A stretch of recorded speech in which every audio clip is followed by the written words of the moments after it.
रामाय रामभद्राय रामचन्द्राय वेधसे रघुनाथाय नाथाय सीतायाः पतये नमः।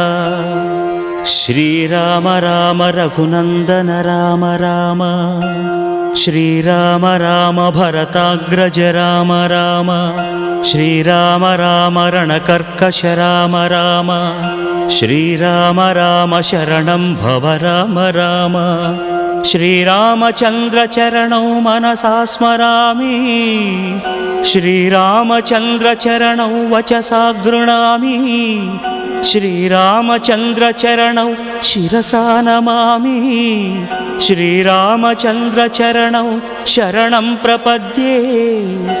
माता रामो मत्पिता रामचन्द्रः